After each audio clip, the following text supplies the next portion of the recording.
Assalamualaikum warahmatullahi wabarakatuh. Waalaikumsalam. Sahabat Rio Pos, jumpa lagi dengan saya Muhammad Amin di Atan Sengat Show. Pergi ke Padang, membeli soto, singgah sebentar di daerah Baso. Selamat datang Bapak Aledin Koto, kita berbincang di Atan Sengat Show.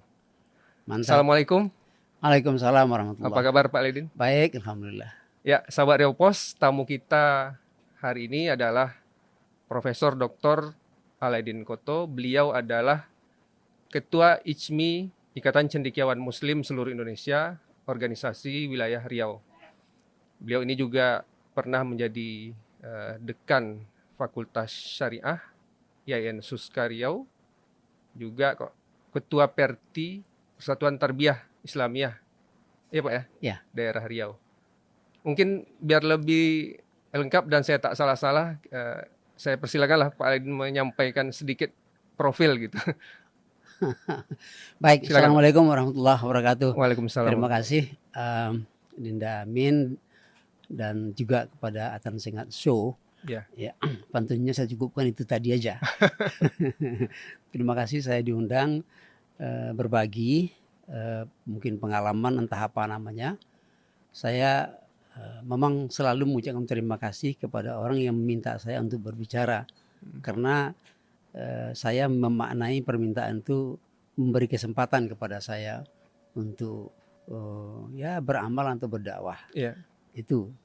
Kemudian mengenai ya perkenalkan diri, nama saya sudah disebut tadi dan terhitung 1 Maret 2024 kemarin pensiun. Berarti Dari PNS, dari Pegawai Negeri Sipil sebagai. Tapi masih banyak tugas kayaknya. Tugas numpuk terus ya. Jadi kita berharap sebagai, saya sering mengatakan sebagai khalifah. Kita sebagai khalifah selagi masih ada kesehatan, kesempatan, itu berarti amanah sebagai khalifah itu harus dijalankan sampai tidak bisa lagi berbuat. Jadi tidak ada kata untuk berhenti. Yang ada hanya kata istirahat. Ya, itu yang perlu. Saya coba menanamkan itu di diri saya. Selagi apa yang bisa lakukan. Jadi saya kira gitu aja, Min. Soal yang tadi ada yang kurang Pak mungkin Bapak pernah di mana gitu? Organisasi yang selain. Sekarang sebagai wakil ketua umum pimpinan pusat Persatuan Tarbiyah Islamiyah. Sekarang Perti di pusat ya? Di pusat. Saya sebenarnya saya diminta untuk jadi ketua umum di Perti, tetapi saya tidak bisa lagi meninggalkan Pekanbaru. Jadi saya bilang kalau saya tinggal di daerah dan bisa, tapi kalau saya harus berangkat ke Jakarta, saya baiklah yang lain. Saya tunjuk itu junior yang menjadi ketua umum Perti, dan dia kebetulan memang pernah jadi wali kota Sibolga dua periode dan mantan anggota MPR DPR pusat 2 periode juga. Itu yang lain-lain macam-macam ya. Mendirikan sekolah ya. Jadi sekaligus promosi lah di sini. Yang promosikan sekolah Yayasan Pendidikan Islam Al-Manar. Jadi kita mengelola dari TK sampai SMP baru sekarang. Dan ada mudah-mudahan mohon doa juga kepada penonton nih. Kita sama-sama berdakwah, berjuang untuk pendidikan anak-anak bangsa kita. Kami juga bercita-cita nanti untuk mendirikan perguruan tinggi ya. Kita lanjut ke tema kita Pak. Soal Islam dan demokrasi pasca pemilu 2024. Bagaimana Pak Profesor Aledin? Saya panggil Profesor atau Pak Aledin aja nih? Pak aja lah, karena saya menulis buku puisi saya yang terakhir itu judulnya Jangan Panggil Aku Profesor. Oke. Saya panggil Pak Aledin aja. Pak Aledin, kita kan baru saja selesai pemilu 2024 dengan segala problematika, segala yang dipertontonkan di hadapan rakyat Indonesia. Kalau menurut Pak Aledin seperti apa yang Bapak lihat? Ya, jadi saya kemarin menulis sebuah quotes ya. Saya nggak tahu benar apa salah itu. sekiranya apa sekarang yang sedang eh, dibicarakan oleh khalayak ramai bahkan sudah sampai internasional, kalau cukuplah bukti bahwa dalam masa paling tidak 2 dekade terakhir, kalau betul lah kecurangan yang berlaku seperti yang ramai dibicarakan sekarang, kecurangan itu dan begitu masifnya dan kebohongan itu begitu masifnya, kalau betul lah itu dan bisa didukung oleh data yang valid untuk itu, dan satu bangsa bisa tertipu oleh sebuah kecurangan yang besar itu, maka saya mengatakan ini bisa dijadikan sebagai salah satu keajaiban dunia. Wah, keajaiban Ya. dunia. Kenapa keajaiban? Karena PBB juga udah komentar. Komentar udah komentar. Jadi artinya adalah yang pertama PBB komentar, yang kedua bisa satu bangsa sekian dekade bisa, katakanlah dalam tanda kutip, saya tidak bisa mengatakan ini benar atau salah karena saya tidak menemukan bukti baru ya. Tapi common sense itu mengatakan itu benar ya. Nah kalau itu terjadi, bisa sebuah bangsa tertipu begitu hebatnya selama di periode itu, kayak keajaiban, salah satu keajaiban dunia. Jadi bisa ditambahkan keajaiban itu sudah Borobudur di Indonesia itu lagi gitu. Kalau menurut Pak Aledin, bagaimana masa depan Indonesia setelah pemilu ini? Masa depan itu sesuatu yang gaib, ya, sesuatu yang gaib. Tapi kita bisa memprediksi melalui data yang ada, melalui kajian sejarah dan kedepannya. Saya melihat kalau penyebab kondisi sekarang itu tidak kita benahi, maka masa depan Indonesia seperti yang sering diramalkan, kan ada 4 kemungkinan dulu Indonesia diramalkan. Yang pertama, Indonesia akan hilang dalam peta dunia. Itu karena pengaruh alam, bisa tenggelam. Yang kedua, Indonesia itu akan katanya akan terjajah kembali. Yang ketiga, Indonesia itu menjadi negara kecil-kecil. Kalau yang 3 ini terlewati semua baru Indonesia akan menjadi negara madani. Nah, tapi yang 3 ini berat sekali untuk kondisi sekarang, karena secara akademik kita melihat kondisi bangsa kita sekarang hampir semua sendi itu rusak, hampir semuanya. Jadi membenahi ini bukan pekerjaan yang membutuhkan waktu berpuluh tahun. Tapi satu hal yang tidak boleh kita lakukan adalah berputus asa. Nah itu. Jadi oleh sebab itu, la taqnutu min rahmatillah, ya.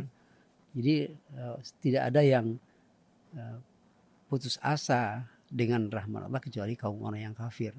Kita tidak kafir. Makanya ini kita anggap sebagai sebuah batu ujian yang gunanya untuk meloncat, memperbaiki diri, maju ke depan. Jadi selalu ada harapan kepada Allah.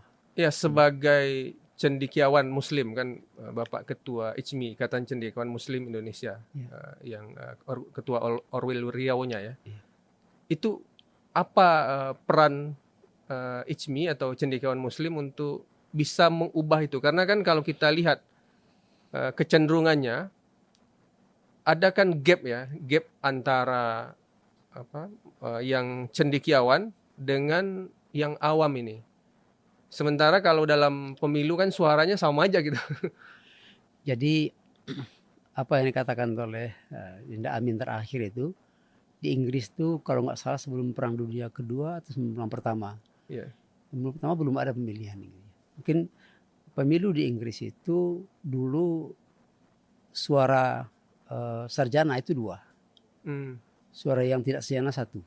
Gitu ya, sarjana ukurannya. Ukurannya sarjana. Jadi orang-orang yang sudah educated. Kalau S2?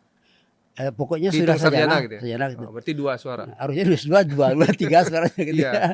Ini enggak. Profesor tentu suaranya 4. 4, suaranya 4 gitu. Jadi ada poinnya gitu kan. Yeah.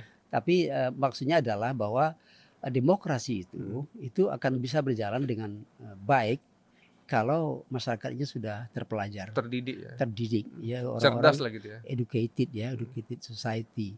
Jadi itu yang di apa. Nah di kita ini senjangnya bukan main, sangat senjang. Jadi karena dengan dikasih 100.000 berubah suara gitu ya. Berubah suara. Apalagi nggak mikir 5 tahun ke depan seperti apa Ya, gitu. itu orang awam. Iya. Itu orang malah ada yang sudah sekian banyak titel, sekian ratusan atau 1 M udah berubah habis sebuah sejarah. Jadi itu terjadi. Jadi begini, karena apa kontrol dari bawah itu kurang. Jadi dalam Islam salah satu yang disebut dengan sistem politik dalam Islam itu terakhirnya itu adalah pertanyaan di mana fungsi rakyat. Dimulai daripada apa atau siapa sumber kekuasaan, kepada siapa dilimpahkan kekuasaan itu, bagaimana cara melimpahkannya, bagaimana cara penerima pelimpahan kekuasaan untuk melaksanakan kekuasaannya, bagaimana kepada siapa dia bertanggung jawab, kemudian bagaimana dia bertanggung jawab, terakhir di mana posisi rakyat di situ, posisi rakyat. Nah, jadi kalau dalam Islam itu suatu apa ya yang dikatakan oleh Abu Bakar ketika dilantik, ketika saya salah luruskan, ketika saya benar ikuti, ketika saya salah luruskan. Apa kata Umar, ajung tangan, kalau kau salah aku luruskan dengan pedangku. Jadi itu adalah demokrasi. Itu adalah demokrasi, memberi hak mengeluarkan pendapat dalam rangka sama-sama merasa bahwa ini adalah kewajiban kita bersama. Jadi kalau dalam Islam itu kalau rakyat, kalau umat itu mengkritik pemerintah, jangan anggap itu kritik mencaci maki, tapi itu adalah nasihat. Kenapa? Itu bagian daripada kewajiban warga negara memelihara rakyat. Ya kemarin ada menteri Pak ya, Menko yang bilang kalau mengkritik itu keluar negeri aja, keluar dari Indonesia gitu. Keluar dari Indonesia. Itu saya sayang kok bisa orang seperti itu jadi menteri gitu ya. jadi tidak. Jadi kritik itu dianggap apa memusuhi negara gitu. Jadi begini, kalau kritik itu disampaikan secara akademik apalagi dan langsung, itu nasihat namanya. Tapi kalau kritik diserak-serakkan ke apa tanpa yang sekarang yang dikritik yang sampaikan orang sudah tahu semua. Itu namanya sesuatu yang positif. Padahal Umar dengan pedang bahkan mengkritik gitu. Kalau begitu keras gitu ya. Kalau kau bengkok aku luruskan dengan pedang. Jadi ini.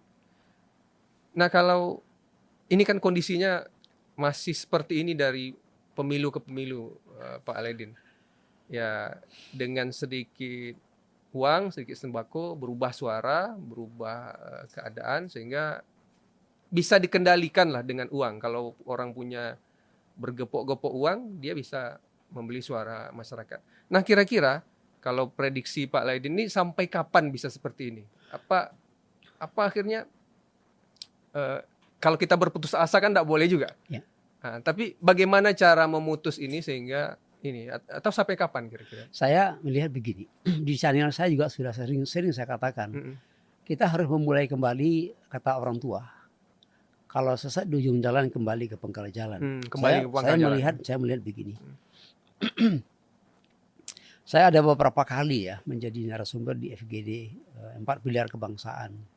Itu kan dihadiri juga oleh sebagiannya anggota DPR pusat, MPR. Nah, saya bertanya di situ, khusus untuk bapak-bapak DPR, wakil-wakil kami. Menurut Anda negara ini mana baik? Sebelum atau sesudah amandemen UUD 45? Kalau nggak salah 4 atau 5 kali saya bertanya di forum itu. Setiap pertanyaan saya dijawab. Jawabannya adalah sebelum. Itu jawabannya. Yang menjawabnya anggota DPR. Lalu saya lanjutkan, kalau sebelum yang baik, kenapa yang sesudah yang dilaksanakan? 4 atau 5 kali saya bertanya, nggak dijawab sama sekali. Diam saja. Kenapa diam? Itu yang disebut dengan vested interest. Ada kepentingan-kepentingan yang dilindungi. Padahal hati kecilnya mengatakan bahwa negara kita ini lebih mudah mengarahkannya ketika masih berada di Undang-Undang Dasar 1945 yang asli. Saya mengatakan ini benar-benar, dan saya yakin sudah menjadi hakul yakin saya. Mau memperbaiki negara lagi kembali, ini sudah jelas salah, jangan teruskan kembali kepada Undang-Undang Dasar 1945 yang asli. Sekarang kita masih menamakan Undang-Undang Dasar 45, padahal dia sudah berserak-serak. Jauh berubah. Problemnya di mana? Jangan lagi tertipu. Nah itu yang saya katakan tadi. Jadi pemilihan langsung itu yang pertama mengkhianati Pancasila. Sila keempat. Yang kedua, ini sumber daripada sumber kerusakan sekarang ini. Kenapa? Yang tampil itu menjadi calon itu orang-orang yang punya duit. Wadara mengatakan masuk politik segala macam tidak perlu duit. Coba buktinya semua, tanyakan. Sekarang ada yang sudah habis 1 miliar untuk anggota DPRD saja, tidak terpilih. Iya. Syukur, Banyak yang stres juga ya. banyak stres juga. Kalau kita 1 miliar itu sampai kiamat tidak dapat uang semuanya itu kan lah gitu. Jadi maksud saya Gaji dosen tidak sampai segitu Pak? enggak jauh. Puncaknya di situ. Iya. Puncaknya dari sini. Kenapa? Siapa? Kita tidak memandang enteng anggota-anggota DPR kita, ya. Tapi kebanyakan mereka tuh muncul, tampil dan duduk di sana karena uang. Karena membayar nih. Oleh sebab itu apa? Mereka naik karena uang. Tentu mereka bertanggung jawab pada uang, bukan pada rakyat. Iya. Pada rakyat. Nah, sedangkan seakan-akan mereka itu adalah manifestasi daripada uang itu sendiri. Uang tidak punya mata kok, bisa melihat ya. Uang tidak punya telinga juga tidak mendengar suara rakyat.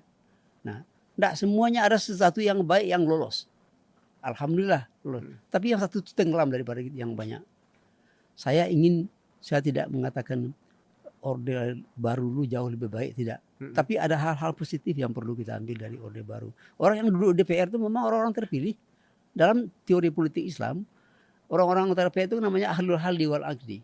Ahlul halli itu oleh Al-Mawardi disebut sebagai ahlul ikhtiar. Apa arti ahlul ikhtiar? Orang-orang pilihan yang terpilih. Tapi kalau kita kembali ke situ apa enggak setback atau kita mundur ke belakang? Nah, itu bedanya. Mundur dengan kembali ke jalan berbeda. Kalau mundur kan takut bisa jadi. Yeah. Tapi kalau kita kembali ke belakang, kembali ke jalan itu adalah kita sadar. Ini kita ini salah nih. Kita sudah salah jalan nih. Kita tengok kembali ke belakang itu menengok di langkah keberapa kita tersesat.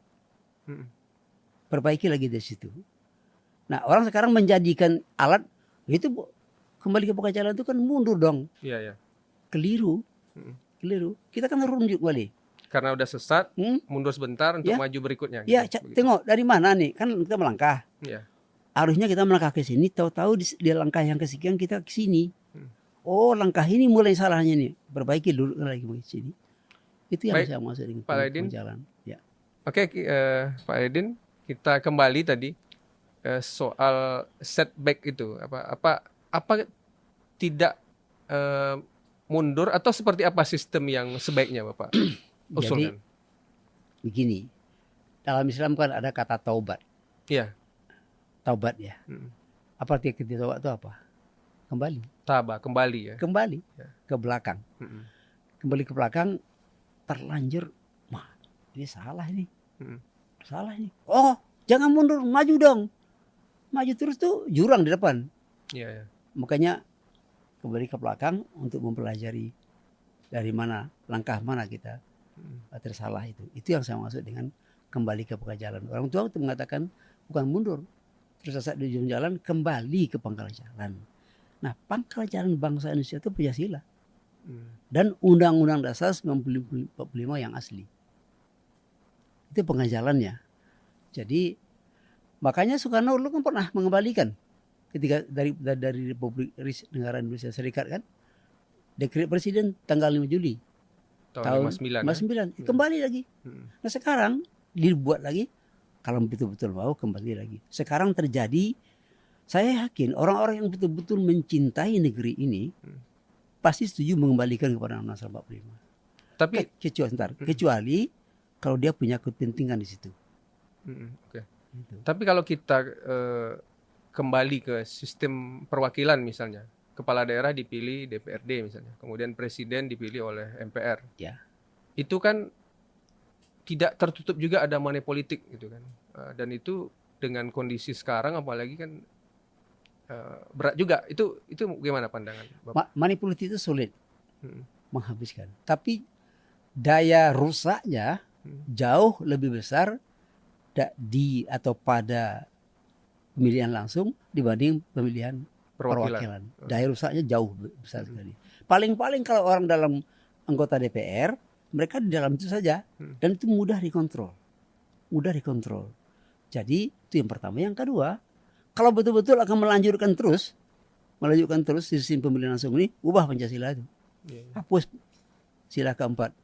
Kalau Pancasila sudah diubah, Indonesia nggak ada lagi. udah bubar. Nah itu dia. Dan saya pernah baca sebuah buku yang menurut saya luar biasa bagusnya dan punya data yang lengkap. Judulnya Wasiat di Tanah Surga yang Hilang. Ternyata Pancasila ini menjadi sesuatu yang ditakuti oleh negara-negara luar yang ingin menguasai Indonesia. Nah, makanya dia akan buat dalam sebuah blueprintnya, dia akan rancang Pancasila ini paling-paling ditaati hanya 10-20 tahun. Setelah itu menjadi lip service saja lagi. Sekarang setelah lip service, sila keempat tuh itu kan melanggar kerakyatan yang dipimpin oleh hikmat kebijaksanaan dalam permusyawaratan perwakilan, bukan langsung. Jadi kita menganut demokrasi kita representatif demokrasi, bukan direct demokrasi. Ya, saya melihat seperti itu. Nah, kalau kita lihat dalam kembali kita ke Islam misalnya, memang seperti itu. Kan perwakilan. Ada alul halli wal aqdi. Ada alul halli wal aqdi. Alul halli wal aqdi itu orang-orang pilihan yang terpilih. Nah, tapi memilihnya kan juga harus memilihnya langsung. Pemilu kan? Ya, jelas langsung. Dong. Itu jelas. Tapi kan untuk perwakilan. Yang akan memilih pemimpin itu siapa? Nah, itu kan memilih mereka perwakilan itu kan juga bisa juga money politik kan bisa juga. Bisa, semuanya bisa, semuanya bisa. Tetapi tadi daya rusaknya pemilihan kepala negara itu secara langsung dengan pemilihan perwakilan itu lebih besar yang kepala negara. Karena yang menjalankan kekuasaan dia. Begitu kuatnya, begitu hebatnya malah kepala negara yang punya trik-trik politik yang hebat dibuat semua yang lain itu bungkam. Saya pernah mendengar bahwa konstitusi itu sebaiknya diperbarui setiap 50 tahun. Nah, kemarin itu kan kabarnya karena itu ya, setelah 50 tahun maka undang-undang dasar kita diubah, diamandemen, lalu menjadilah yang sekarang. Menurut Bapak memang belum cocok diubah atau perlu 100 tahun baru diubah atau kalau kita kembali aja gitu? Perubahan itu kan sebenarnya adalah alam ini memang berubah. Tapi istilahnya mungkin bukan diperbaharui. Dikaji ulang, dinilai, dikaji lagi. Ini masih cocok atau masih tidak. Saya ingat ketika reformasi yang betul-betul ingin di amandemen itu diubah itu mengenai masa jabatan presiden. Karena Pak Harto di situ masalahnya situ dulu. Karena Pak Harto tidak salah, karena dimungkinkan terus. Karena itu awal pintu masuknya mau mengamandemen. Kesudahnya sekarang sudah kayak anggaran dasar, malah jadi peraturan organisasi apa. Sangat bebas. Detail ya. Detail dan dulu dikatakan undang dasar kita itu adalah apa katanya dulu? Elastis. Ya. Padahal yang namanya dasar tentu seharusnya global gitu. Kalau namanya undang dasar, itu mengandung, itu kan undang dasar itu merupakan katakanlah pengejawantahan daripada filosofi negara kita, Pancasila dituangkan di situ kan. Itu dia mengandung hal-hal yang prinsip saja. Detailnya di program. Makanya dulu ada PBN segala macam. Itu sudah ada yang dibuat oleh Pak Harto, itu semuanya salah kok. Ya, banyak yang benar. Buktinya itu. Jadi kembali kepada yang tadi, nah, kita mengkaji ini tidak ada jalan lain. Ini kan menurut saya nih, menurut saya. Mungkin saya ini dianggap orang konservatif ya, tidak tahu lah. Tapi tidak apa-apa, saya akan suarakan terus. Itu keyakinan saya. Nah, ini sudah melenceng ini, harus kembali. Sudah out of track lagi. Di luar dari. Selalu katakan kita on the track apa? Gitu. Menurut Bapak udah keluar jalur ya? Jauh. Udah berserak kemana-mana gitu.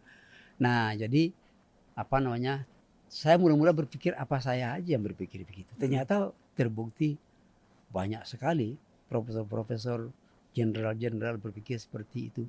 Itu berarti adalah yang disebut dengan akal sehat itu.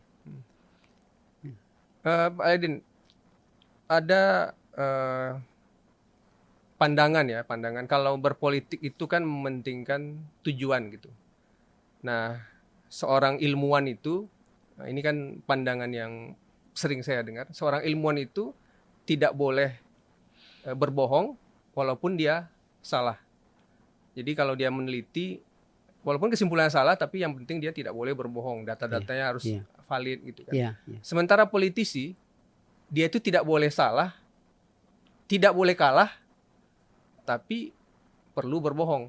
Kalau perlu wajib berbohong gitu kan. Jadi ya janji ini, realisasinya ini. Ini yang direncanakan, realisasinya beda. Gimana menurut Pak Aledin tuh? Karena pendekatannya berbeda. Pendekatan ilmuwan itu pendekatan akademik. Iya. Pendekatan akademik itu husnuzan. Semua orang kawan. Semua orang ingin kita pintarkan, katakanlah begitu, kita ingin sampaikan. Itu pendekatan akademik. Dalam pendekatan akademik tidak ada kalah menang. Iya. Yang ada semuanya menang. Karena untuk bersama. Tapi pendekatan politik kepentingan. Iya. Nah kalau kepentingan, makanya selama kepentingan kita terjaga, kita akan berkawan. Tapi kalau kepentingan saya terganggu, amin saya depak walaupun kawan-kawan sendiri. Iya. Nah itu bedanya. Makanya dipisahkan. Urus negara dengan kepentingan. Tetapi kalau kita lihat dari awal lahirnya politik itu, ternyata baik. Kenapa baik? Bagaimana mengurus negeri ini, itu kan tidak bisa oleh orang seorang. Mana kebaikan. Jadi kalau kebaikan tuh, kalau elok itu elok bersama. Bukan elok sendiri. Nah kata orang Minang, lama diawak ketujuh diurang. Nah itu. Nah, itu dia. Lama diawak ketujuh diurang. Lama itu enak artinya. Iya. Jadi itu banyak ditulis di baju-baju kaos tuh ya. Iya. Lama diawak ketujuh diurang. Itu artinya apa? Itu namanya adalah kebersamaan. Itu bedanya. Jadi uruslah pendidikan itu dengan pendekatan pendidikan. Rangkul. Kalau politik menganggap semua orang itu adalah saingan. Tetapi sebenarnya yang katakan politik itu secara akademik yang saya pelajari itu apa? Tidak mengenai kelahaman juga. Politik itulah sebuah hal yang terkait berhubungan dengan kekuasaan dan masyarakat. Apapun yang terbaik itu politik. Yeah. Itu politik. Gunanya apa? Untuk mendatangkan kemaslahatan bersama. Itu intinya. Tapi lama-kelamaan semakin mengicir kepada kepentingan pribadi. Tapi bukan hanya politik, agama pun bisa dibuat seperti itu. Ya, saya mau melanjutkan pertanyaan tadi Pak, soal yang tadi itu. Bisa enggak kita dalam berpolitik itu menggunakan akhlak atau moral gitu? Artinya kalau kita tengok kan yang penting tujuannya tercapai sekarang nih ya. Yang penting tujuannya tercapai, mau pakai apapun, itu tadi mau bohong, mau apa, enggak masalah gitu. Kalau apa kan haram berbohong ya, akademisi apa haram berbohong. Kalau politisi sepertinya wajib berbohong gitu. Kalau dalam hukum Islam kan ada tingkatan wajib, sunnah, mubah, makruh, haram. Nah, kalau itu beda sekali tuh. Jadi bermoral dalam politik itu menurut Bapak kayak mana? Bukan hanya berakhlak, boleh, malah wajib. Prakteknya? Ya prakteknya tadi. Kan itu ditunjukkan kalau bicara dengan begini. Kenapa Pak Hatta mundur jadi wakil presiden? Iya. Padahal beliau, ibu saya sampai menulis puisi judulnya Cintaku Dalam Imanku. Ya. Ibu saya bercerita begitu Pak Hatta mencintai negeri ini, dia sampai bersumpah tidak akan nikah, tidak akan beristri kalau Indonesia tidak merdeka. Sebelum Indonesia merdeka. Ya. Itu adalah apa itu? Tekad ya. Itu kan tekad yang didukung oleh moral kewajiban sebagai tokoh. Bahwa yang dikedepankan itu adalah kepentingan negeri, bukan kepentingan diri sendiri. Jadi kepentingan bangsa di atas kepentingan pribadinya. Iya, kepentingan kelompok. Jadi moral itu di atas semuanya, bahkan di atas hukum. Moral itu. Nah, kalau politik dipisahkan dari moral, yang terjadi politik setan. Apa itu politik setan? Politik asal kita dapat biarlah orang mati, hancur. Tapi politik yang sesungguhnya dalam Islam itu ciri politik itu adalah mengedepankan moral itu. Sekarang Bapak melihat di Indonesia udah kayak gitu politik setan atau udah kayak mana? Mungkin lebih dari itu. Lebih dari setan. Ya. Sudah dilanggar semua.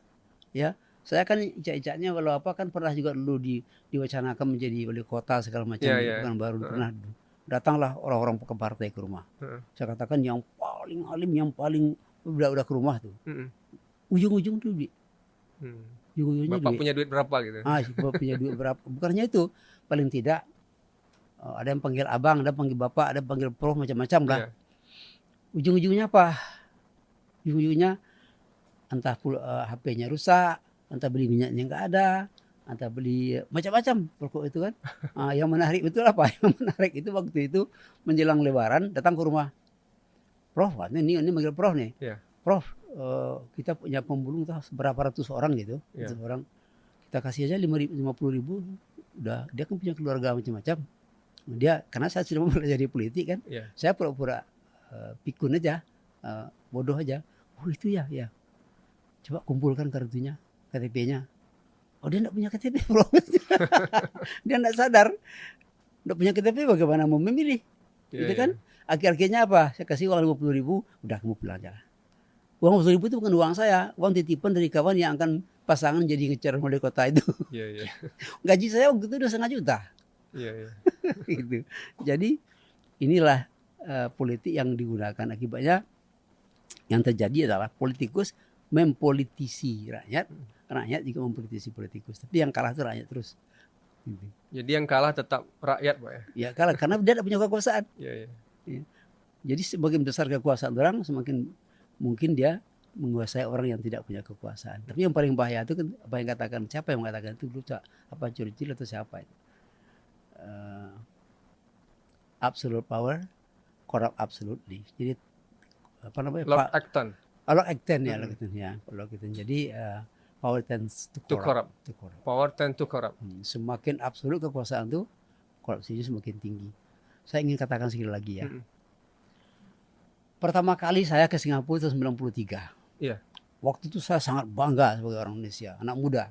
Ya, saya bangga sekali karena Indonesia disebut-sebut sebagai negara calon macan Asia. Maklum aja orang kampung pergi kota besar, kota dunia lagi kan. Saya sampai di sebuah stasiun kereta api bawah tanah, saya ragu. Saya mau waktu itu ke Victoria Street mana. Saya tanya kepada seseorang, waktu itu umurnya paling-paling seumur Dinda Amin lah. Saya nanya kemana jalan Victoria Street. Pertanyaannya nggak dijawabnya, pertanyaan saya. Dia balik bertanya, "Are you Filipino?" katanya. Mungkin waktu itu wajah saya mirip wajah orang Filipin begini gitu ya. Jadi pertanyaan saya nggak dijawab. "Are you Filipino?" Lalu saya bilang tidak, saya Indonesia, Indonesia. Ketika saya buat Indonesia dia mencibir. "Oh Indonesia." Dia berjalan. Pertanyaan saya nggak dijawab dan dia mencibir. Saya tersinggung. Tersinggung betul saya. Kenapa? What happened? Apa jawabnya? Corruption. Gimana Pak? Corruption. Saya bangga betul sebagai orang Indonesia karena negara saya hebat waktu itu, calon macan Asia. Tahu-tahu di luar negeri kata orang dicibirkan saya, dibilang untuk corruption. Kok corruption? Mikir saya, turun apa saya itu? Jatuh mental Pak. Jadi saya ingatlah kata puisi Jafar Taufik Ismail itu. Aku bangga, aku malu jadi orang. Aku malu jadi orang Indonesia. Saya merasakan begini. Nah dari di stasiun kereta api besoknya saya ke NUS, ke Universitas Singapura ya, Singapura. Waktu nengok t-shirt di koperasinya lah gitu. Ada seorang mahasiswa, "Ayo Filipino," katanya. Tanya lagi, "Saya Filipino." Saya bohong gitu. Yes, dia bilang. Saya enggak pede lagi mengatakan itu. Nah, sudah banyak tempat lain yang seperti itu. Jadi ketika yes enggak dicemeh lagi Pak? Enggak. Oh enggak? Enggak. Padahal korupsi Filipina juga apa kan? Cory Aquino atau zaman apa itu belum ya? Atau tahun 93 saya enggak Marcos siapa. Atau siapa masih Marcos enggak? Marcos 80-an. Oh. 80-an. Setelah itu ya? Iya. Ya kan begini. Marcos kan terkenal korupsi juga kan? Juga ya, terkenal korupsi juga. Tapi kan begini. Manusia ini kan menengok orang yang dia kan enggak tahu dirinya sendiri. Tapi pertanyaan saya sakit hati gitu, tersinggung gitu saya. Saya dicemehnya kan. Saya kan masih muda waktu itu. Jadi ketika dia bilang corruption, terpukul saya. Yang menarik apa? Waktu saya ke Mesir, jadi di pantai Laut Tengah itu, di Alexandria itu ada benteng Yunani kuno, udah ribuan tahun, kuat, banyak turis. Jadi ada turis dari Brazil nanya, "Saya orang mana, dari mana?" Saya jawab, "Orang Indonesia." Nggak tahu dia di mana Indonesia.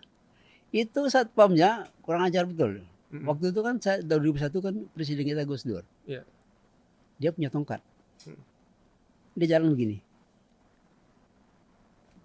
Dia berjalan begini, Mm-mm. si Turi ini ngerti. Oh, itu Indonesia yang presidennya blind katanya. Jadi kok orang menandai negeri saya kok yang tidak baik gitu. Iya. Malu lagi saya. Iya. Waktu saya mau balik ke Indonesia di bandara di Kairo itu, jumpa lagi orang. Kali keberapa saya tanya, "Are you Filipino?" Iya lagi. Filipina lagi. Yes lagi. Itulah untuk menyelamatkan diri. Nah, jadi oleh sebab itu kembali kepada yang tadi, saya kalau kita sudah terlanjur, kembalilah. Ke pangkal jalan. Ya, kebaikan itu artinya kebaikan itu akan ada bagi orang yang sadar kesalahan-kesalahannya, sadar kekurangan-kekurangannya. Karena dengan mengetahui kekurangan, kita berusaha untuk memperbaikinya, setelah itu mengembangkannya. Jangan sudah salah, ayo maju terus, jangan mundur. Kita pantang mundur, kita bangsa pahlawan, ya mundur. Itu jurang di depan. Iya. Gitu. Oke, Pak Aledin. Bapak kan tidak mau dipanggil profesor, bahkan ada bukunya. Itu kenapa itu, Pak? Jadi begini, saya menengok perkembangan terakhir ini. Sepertinya profesor tidak dihargai dalam mengurus negara ini. Buktinya apa? Tengok aja lah. Pelaksana kekuasaan kita mana? Dan profesor belakang. Mau dalam tanda petik katakanlah ngikut orang-orang yang tidak profesor itu. Pertama, yang kedua, banyak orang tidak sekolah, tetap profesor. Saya nggak tahu dari mana profesornya, dari mana gitu. Sekolahnya apa, jadi tidak dihargai. Nah, oleh sebab itu, salah saya sebut profesor yang pertama membuat saya susah saja. Bapak khawatir disamakan profesor yang abal-abal gitu. Iya kan? Sekarang banyak profesor. Ini orang yang HC, honoris causa. Humoris causa gitu. Humoris causa. Humor jadi, ya. Jadi maksud saya itu, jangan disebut profesor. Ketika disebut profesor itu kita bertanya ke diri saya, apa yang kamu buat dengan profesor kamu? Kok negeri seperti ini kamu diam aja? Iya. Profesor apaan kamu? Tanggung jawab ilmiahnya di mana? Tanggung jawab keilmuannya di mana? Paling tidak bicara. Dengan maksud untuk apa? Yang pertama itu hak kita. Yang kedua untuk kebaikan. Bagaimana cara mencintai negeri? Cintai pemimpin.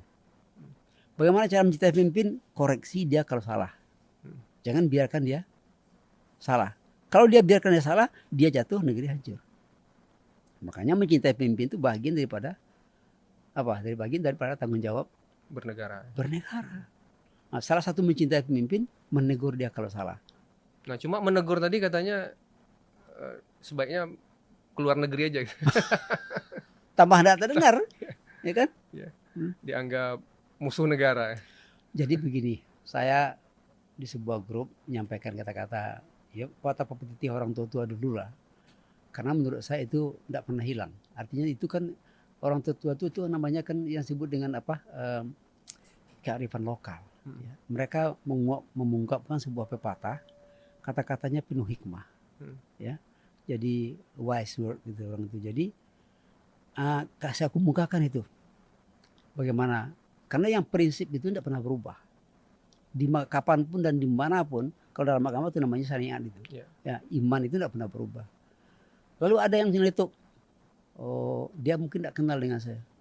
Itu sudah lama itu tidak laku. Bapak jangan tidur bangunlah, kira-kira begitu.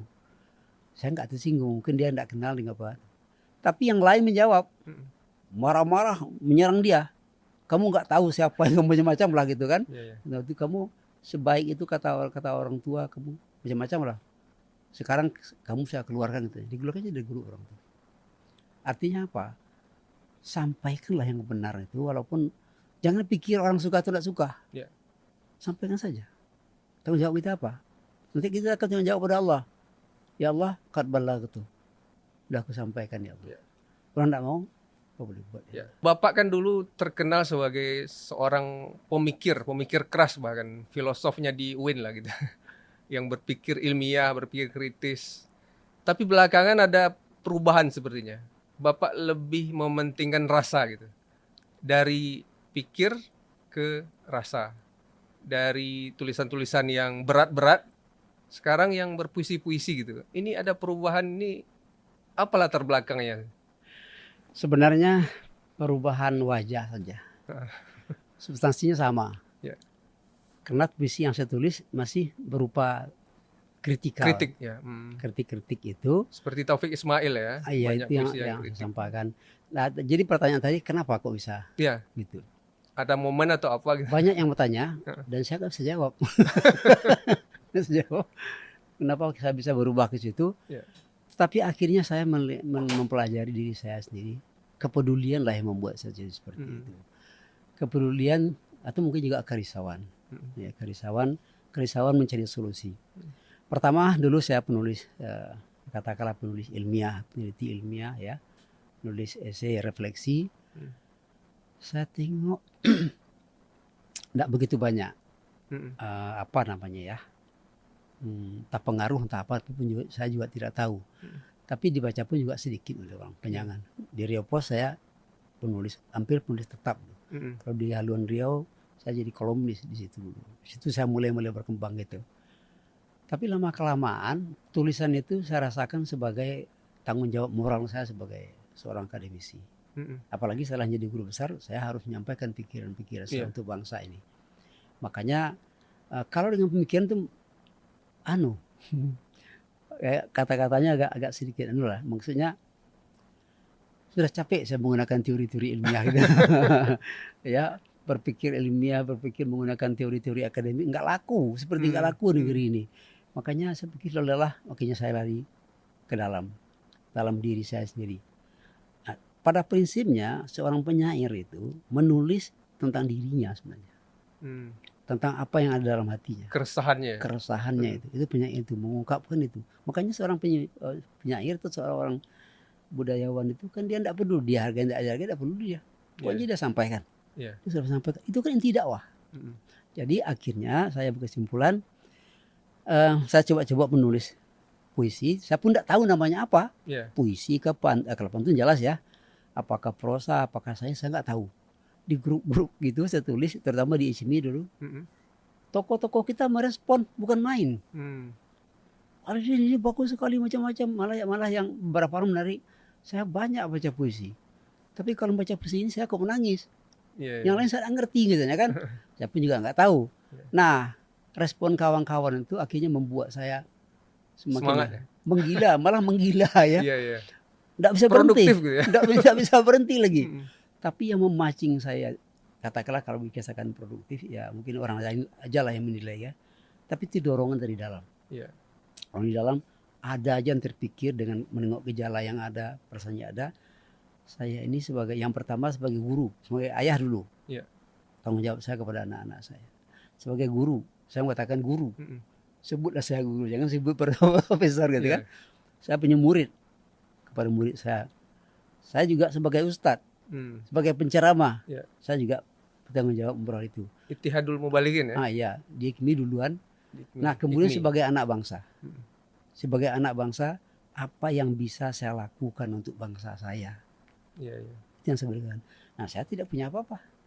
Tidak ada penyebatan. Seperti ada dulu ulasan Amin ketika saya nulis buku Kembali ke Jalan sebelum semua terlambat.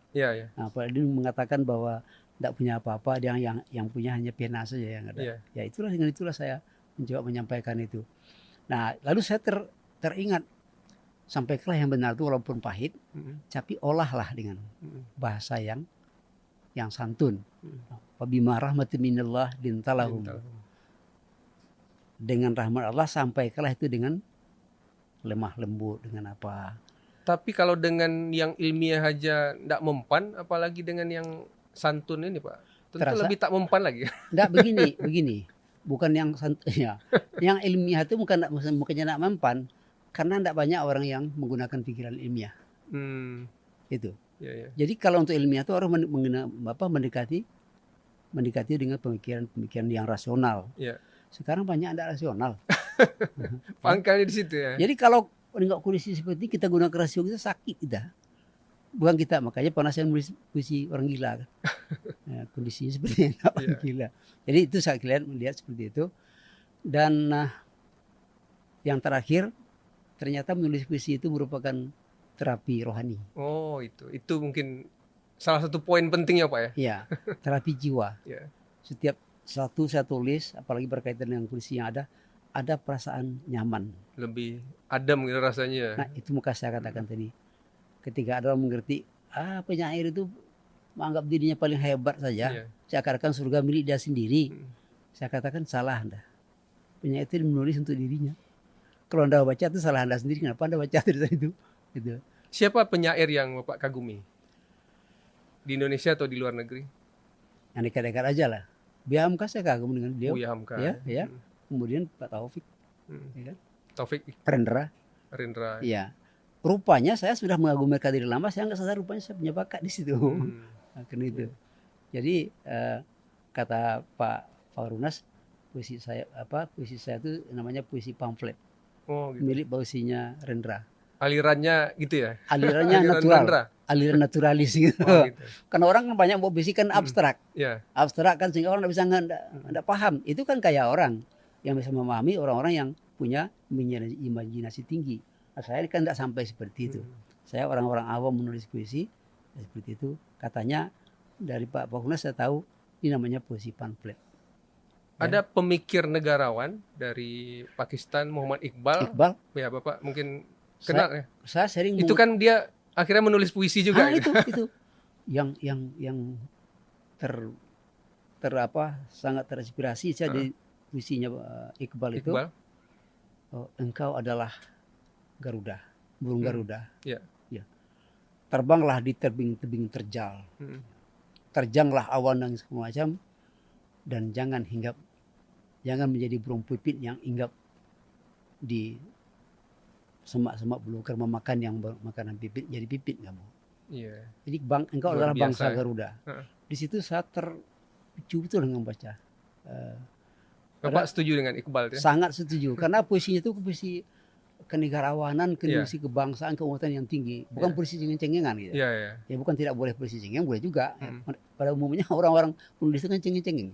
Cengeng dalam terkutip ya. Dalam petik. Saya ingin Bapak membaca sebuah puisi, boleh Pak? Ya baik. Jadi silakan, Pak. Puisi ini saya tulis tahun 2020. Udah lama. Ini merupakan buah dari didikan ibu saya. Apa itu? Saya buat cintaku dalam imanku. Ibu saya itu menanamkan cinta kebangsaan dan cinta pada agama itu selalu sejak kecil. Bercerita-cerita. Beliau bercerita tentang Nabi, tentang sahabat, bagaimana menegakkan kebenaran, bagaimana memperjuangkan wahyu, bagaimana sifat, macam-macam lah. Tertanam rasa cinta. Beliau cerita tentang Soekarno, tentang Imam Bonjol, tentang Tan Malaka, tentang Hatta, bercerita macam-macam. Tertanam rasa kebangsaan itu. Jadi akhirnya memadu dalam diri saya antara cinta kepada agama dan cinta kepada bangsa, mesti dua. Maka saya tulis cintaku dalam imanku. Sebenarnya ini juga terinspirasi dari lagunya NU. Hubul Watan ya. Ada itu ya. Iya mungkin. Ya, cintaku dalam imanku. Cinta tanah air ya. Ya. Hubul Watan. Jadi saya buat itu. Dan ini meluncur saja. Ya. Silakan Pak. Jadi cintaku dalam imanku. Indonesia negeriku. Islam agamaku. Begitu pesan dari ibuku. Begitu ajaran dari guruku. Indonesia negeriku, Islam agamaku, menyatu dengan darahku mengalir dalam nadiku. Indonesia negeriku, Islam agamaku, berpadu satu dalam tarikan nafasku, cintaku dalam imanku. Indonesia negeriku, Islam agamaku, membara jadi semangatku tercurah dalam baktiku. Indonesia negeriku, Islam agamaku, kan ku bawa sepanjang hayatku, kan ku pertanggungjawabkan di hadapan Tuhanku. Ya, luar biasa puisinya Pak Aledin. Silakan kita mau menutup acara ini, mungkin bisa Bapak sampaikan closing statement ya 1 atau 2 menit kesimpulan dari yang kita Closingnya mungkin tidak menyinggung yang tadi, Ya. tapi saya melihat salah satu kelemahan bangsa Indonesia ini ke depan, semakin lama bangsa kita semakin buta dari sejarah. Padahal sejarah itu adalah, kalau saya katakan sejarah itu adalah pelita untuk masa depan. Orang yang buta sejarah, dia buta melihat masa depan. Makanya kalau kita kaitkan dengan ayat Al-Quran, itu dikatakan wa kullan naqussu 'alaika min amba'ir rusul ma nusabbitu bihi fu'adak wa ja'aka bil haqq mau'izatun wa dzikra lil mu'minin. Jadi sejarah itu sengaja dinukilkan Allah dalam Al-Quran sebagai untuk meneguhkan kepribadian kita, karena di situ terdapat mau'izah, pelajaran. Di situ terdapat dzikra, peringatan. Jadi orang yang tidak melupakan, tidak mengerti sejarah, dia gelap masa depannya. Nah, ini kesempatan ini bisa digunakan dalam teori militer. Ya. Teori militer, kalau ingin menguasai suatu negeri, belokkan sejarah negeri itu. Atau buat anak-anak mudanya buta dengan sejarah negerinya. Ya. Nah, salah satu kunci kelemahan masa depan, kalau anak muda lemah hal ini, maka jalan, kata orang awak, jalan dialih orang lalu. Ya, liter timbangan diganti oleh pedagang. Ya. Rupanya jalan kita sudah dialihkan orang, kita nggak tahu. Itu pun nanti jalan itu kan. Jadi saya lihat seperti itu. Makanya kepada generasi muda perlu mempelajari sejarah. Tentu pesan ini kepada yang tua yang terlebih. Orang tua harus mengingatkan begitu pentingnya sejarah. Dan kita ini yang kita abaikan. Ini yang kita abaikan sejarah. Kalau kita pergi ke luar negeri, situs-situs sejarah itu dipelihara. Di sejarah itu terdapat jati diri. Ya. Orang yang tidak ngerti sejarah tidak tahu dia jati dirinya. Itu yang saya lihat penting untuk kita apakan, dan ingatkan pada yang tua-tua, bertuturlah pada anak-anak muda. Kira begitu. Ya. Baik, terima kasih Bapak Aledin, Profesor Dr. Aledin Koto MA. Saya tetap menyebut profesor karena beliau ini profesornya asli, bukan abal-abal tadi. Terima kasih sekali lagi. Sebelum kita tutup, sahabat Rio Pos, saya membawa 2 buku ya, karya Profesor Dr. Aledin Koto. Yang satu judulnya Bertanya Kepada Allah, yang satu judulnya Damailah Indonesia, kumpulan puisi. Satu kumpulan pemikiran, satu kumpulan puisi. Nah, ini perbedaan Profesor Aledin ya, perkembangannya dari pemikiran ke puisi. Sahabat Rio Pos, buku ini akan saya berikan ya atas izin beliau kepada pada komentator terbaik ya, kepada komentator terbaik yang akan berkomentar pada podcast kita kali ini bersama Profesor Aledin. Kami tunggu sepekan setelah tayang podcast kali ini. Sahabat Rio Pos, demikian saja. Terima kasih. Sekali lagi terima kasih kepada Pak Aledin atas kedatangannya pada podcast Rio Pos Atan Sengat Show, informatif dan inspiratif. Silakan like, share, komen, dan dapatkan buku ini. Assalamualaikum warahmatullahi wabarakatuh. Waalaikumsalam warahmatullahi wabarakatuh.